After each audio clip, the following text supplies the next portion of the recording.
Masada at blessing. Salamat po.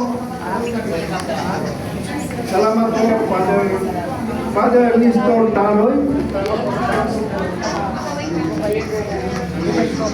Divine Providence.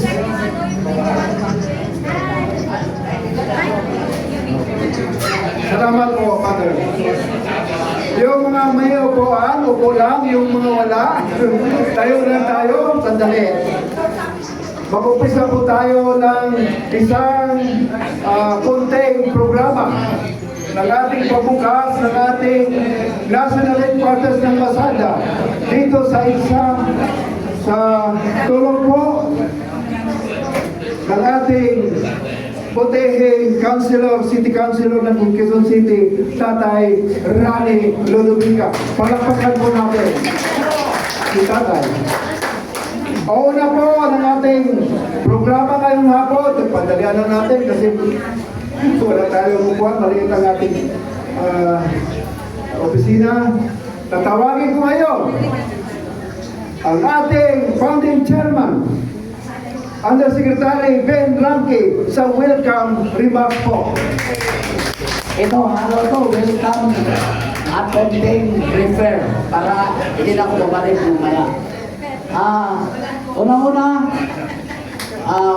we welcome all Masada conveners all over the Philippines to the home of the People's Movement, Masada Headquarters. Mabuhay ang Masada! Mabuhay si Sara! Mabuhay si Tatay Digong! Mabuhay tayong lahat! Na nagmahal kay Tatay Digong at nagmahal ni Sara! Mabuhay! Ayun, umpingin ko lang yun. Wala na akong rally, wala rally. Hindi na ako rally. Kasi kami ni Tatay Rani, nag-usap kami, Tay, rally tayo. Di ba? Rally kami. Ngayon, ano na kami ng rally? Wala, sabi ko, Tay, ano na tayo? Rani na tayo. So Rani, nagbigay siya ng Masada Headquarters. Palakpakan natin si Tatay Rani. Isang pure-blooded DDS. Kahit matulog ito, ang utak nito, DDS. So ngayon, tapos ko na kayong ma-welcome sa loob. Konting briefer para malaman nyo ano Masada. O yung Masada, i-open na lang niyo yung nandun yung story sa EI at saka Google. Ayaw ko na magsalita dahil sa long story. Diba? Basta Masada para kay Sara. Okay kayo? Okay ba tayo? Sara lang tayo!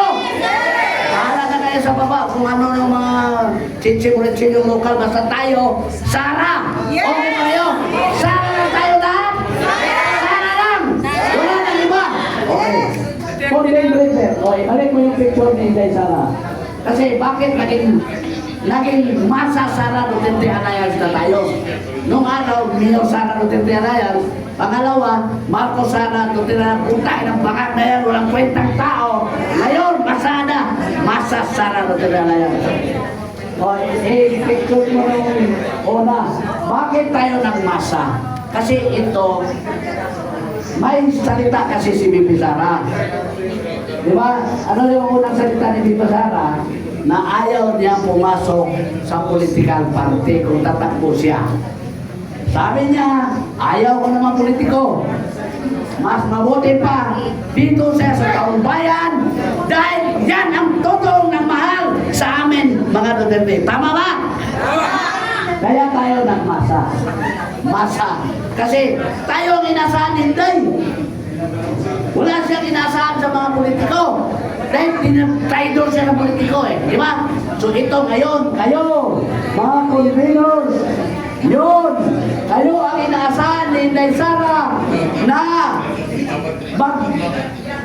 magbibit-bit sa kanya doon sa Malacanang sa 2028. Okay ba yun? Yes! Kaya nga, kinukongratulate din tayo. Nabasa mo? Siya ang nagbigay ng pangalan na Masada HQ, Home of the People's Movement. Kasi masa tayo. This is a masa, this is a people's movement na tulungan natin si Sara.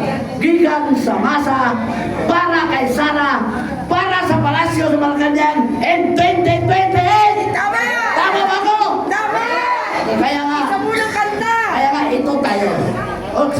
kanta. Okay. Que Sara, Sara, whatever will be, will be. The future is ours to see. The future is ours to see. Que Sara, Sara, Masada, Sara, whatever will be, will be. The future is ours to see. Masada, Sara, Masada, Sara. Mabuhay si Sara Duterte! Ang ating presidente sa 2028! Mabuhay si Yusek Ben Roque! Masada. So, meron tayong konting pausapan sa vision ng Masada. Para maintindihan niyo kasi pupunta kayo sa mga tao, masa. You are convener, you are alliance builder. Ano sasabihin niyo pag pupunta niyo sa tao? Okay? Ang meaning ng Masada, meron tayong vision, pananaw. Ang vision natin mga kamasada is to attain a sustainable quality of life for all Filipinos. Sustainable quality of life. Dahil ngayon, mga buhaya na nga may quality of life. Tagal na mga buhaya na yan. Pero hindi pira nila. Pira ng masa yan. We are the government. The people is the government. Sila ay hindi lang natin at representante sa boses natin. Bakit sila ang nakapasa? Kapal na mukha nila, pira natin. Ha? Oh, yun ang masa. Tayo nagbigay ng buwis. Yung buwis, akala nila yung mga oligarchs nabigay ng buwis. Hindi. Ang mga buwis na tinon-over lang yan ng mga oligarchs. Galing sa atin, kahit bumili tayo ng mga tubig, kurente, lahat na nasa diyan. Nandun na yung tax natin. Sila lang ang magbigay. Oh, minsan hindi nagbigay. Oh, so, ngayon, at naintindihan na natin kung ang umasa, we are the masa na magiging presidente ni Sara. Walang politiko. In 2028, walang politikong aangkin na sila ang manalo ni Sara kundi. Tayo yun! Masa para kay Sara, galing sa masa, para sa masa. Kasi yun ang gawin ni Inday. Ibalik niya ang pera natin para sa mga kapuntahan natin quality of life. Okay? Yun ang mission natin ha. To attain a sustainable quality of life. Yun ang pananaw, vision. Okay, vision. Ano vision natin? Sino ang vision natin? Masada vision. Okay. Di ba ang kapangyarihan ngayon nandun sa mga buhaya? Sila ang may kapangyarihan eh. Ay, sila lahat. Gusto ha? Sila ang yumayaman. Sila ang may magandang bahay. Lahat-lahat na karangyaan sila. Dapat tayo yun. So anong balik natin sa kanila? We will capture political power. At yung power na yan, ibigay natin kay Inday Sara para yung ginawa ni Inday Sara sa Davao na nagbigay siya ng quality of life na mga taga-Davawin nyo, i-share nila sa buong bansa. Okay ba yun? Capture political power. Bawiin natin galing sa mga oligarch, galing sa mga buhaya. Ha? Kaya nga tayo magkaisa niya. Okay? We have to regain. Kunin natin ang power. Kaya atin naman yung power eh. Pag eleksyon, sino lulod sa'yo? Politiko. Ay, iboto mo ako. Kasi ganun. Pero papakaw mo na, wala ka na. Ako na bahala sa buhay ng bulsa ko. Pero, ganun, maalala lang tayo na tayo ang boss. Ang masa ang boss. Maalala lang, bawat eleksyon. After election, wala na kayo, hindi ko na kayong boss. Ako na gusto baligtad. So yan, tandaan natin. Tayo ang boss. Tayo na bayan ng buwis. Tayo ang bumuhay sa bansa. Dapat, ang ilagay natin sa Malacanang ay yung leader na tama. May tapang at Malasakit! may tapang at yun, ang ilagay. At hindi, wala iba kundi si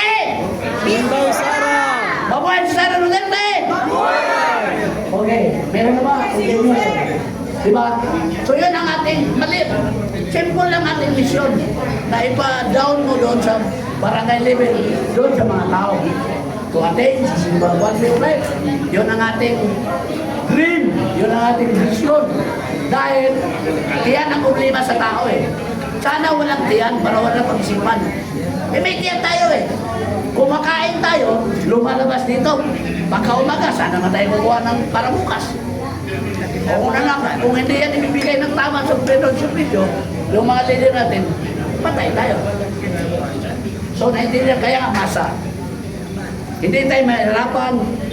Kasi tayo sabihin ko sa inyo, tayo po ay convenor. Walang hierarchy dito. Puro lahat convenor hanggang barangay level, hanggang puro level. Ang mission natin, si Kopon, sa Kopon, si Kopon, ano yung tubisa, masaya ko. Hatakin mo lahat na masa para kay Sara. At only for Sara. Huwag na tayo magbitbit ng mga sino pa yung tatakbo ng bayanan. We will give democratic space sa masa kung sino ang napupusuan nila sa lokal. Bahala na sila doon. Basta tayo, sigurado, kay Sara! Sigurado tayo, kay Sara! Yun ang gawin natin. Wala tayong package eh. At saka masaran na natin yung ibang kandidato. Pero sino man ang lalaban ni Inday? Sana kanya ng masa. O, di ba? Ang bantayan na natin, mabutasan tayo. O, so bawal yung butas. Huwag na nang magpabutas. Dahil isipin natin, 6 years. Nung araw, nung hinirap natin si Tatay Digong, there was order of this country. Tumino ang bansa. Pero nung pumalit, ang bangag na Pagulo na yan, putang ina, disorder! Diba? Yes! Yun ang intindihin ng masa. Ha? Tingnan mo, bibigyan ka ng bigas na, ano nang din ng bigas, yung regime na expired. Putang ina, utak na yan. Papatayin niya ang tao ba yan, masa? Papakainin din naman expired. Walang utak. Diba? Wala talaga praning. Pero presidente, all over the world, nagsabi ka, yung mga expired na yan, ha? Pagkain mo sa tao, laya.